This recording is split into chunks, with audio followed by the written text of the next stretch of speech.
sketchy creeper van. What is up, everybody? How's it going? How's it going? How's your weekend, day, whatever you watch this? Tell me in the comments below. Or tell me about the thing I want to talk about. But let me put this out blatant first. I am all for rider safety, you know, people being safe while racing. Obviously, it makes sense because the more people I've hurt, the worse the racing is, whatever. I'm all for riders being safe and, you know, them wanting to be safe with, you know, better track environments, blah, blah, blah, whatever. I'm all for it.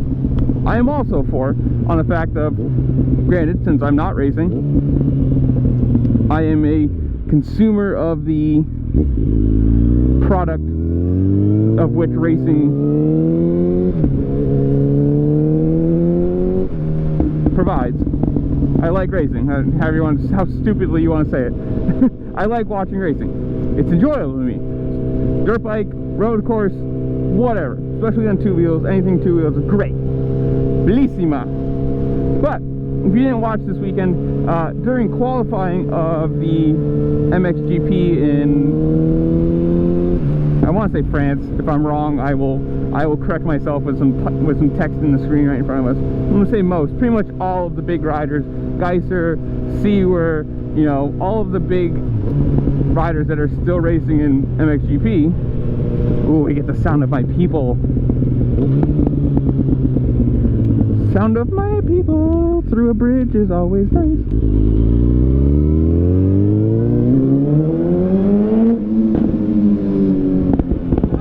I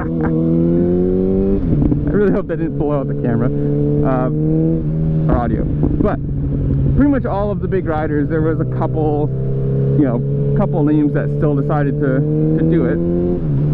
Skipped qualifying. Just nope. It's not worth any points.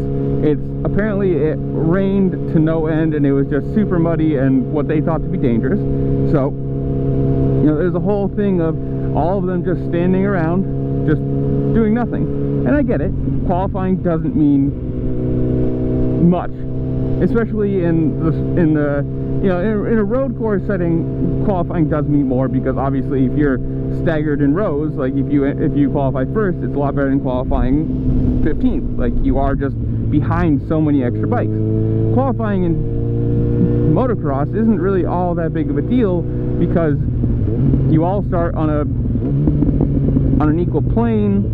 You know, you're all even with each other, and especially the fact that motocross start straights are so long normally, generally, that, you know, if you start here, it doesn't matter if you're 3 gates over or 5 gates over. Obviously you have a preference, and sometimes it does matter if you're too far into the inside or too far to the outside, whatever. But so most of the big names, I'm going to keep saying most because not all, I think what's his name, Ben Smith, I want to say, is the only one that did ride qualifying, and I don't even think he ended up finishing first, but just skipped it. Said, nope, we are not for this, you know.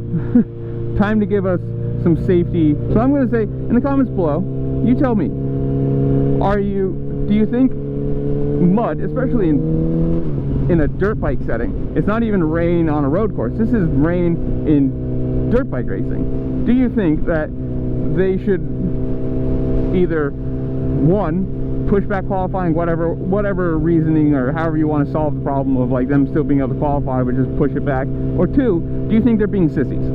Because if you look at any of the news reports, a lot of the, you know, Instagram posts from riders and stuff like that, you're getting about 50-50 of like people sitting there calling them sissies, like, you're a pro motocross racer, how are you not racing in the rain and mud, like, you know, people do it in supercross, blah blah. And then of course on the other side you get the people saying, good job, you know, it's about time some riders stood up for themselves and got rider safety, you know, as a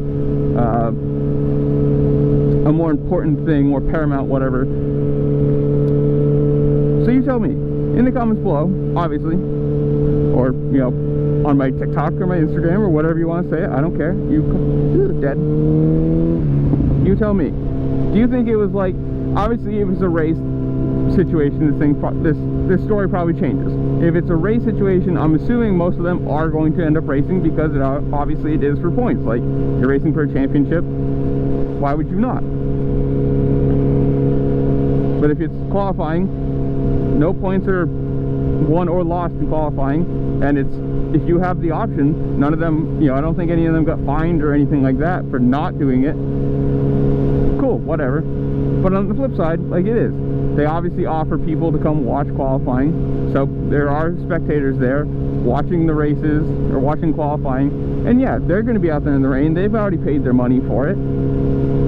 Obviously, there's a product to be delivered from the business side of MXGP, where if you're going to buy a ticket, you're obviously expecting something in return. Like, you expect racing to watch, and if all you're watching is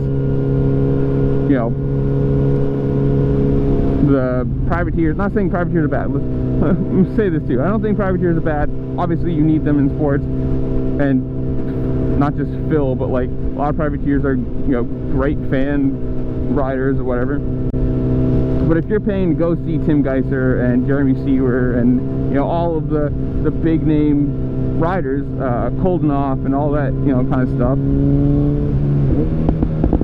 obviously you want your ticket to to be worth the money, to go see your favorite rider, go see the big name riders. In the comments below, you tell me, do you think they're being sissies? Do you think they're being smart? Obviously, or even, do you think it would have happened if it was a race situation and not just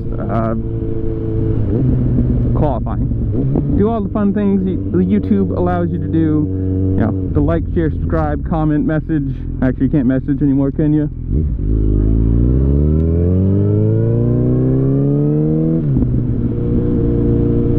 Like, share, subscribe, comment, share if you want. That'd be cool. What are you doing way out here? Glad he wasn't about like half a mile up the road when I was ripping 2 minutes ago. I snuck by you, copper.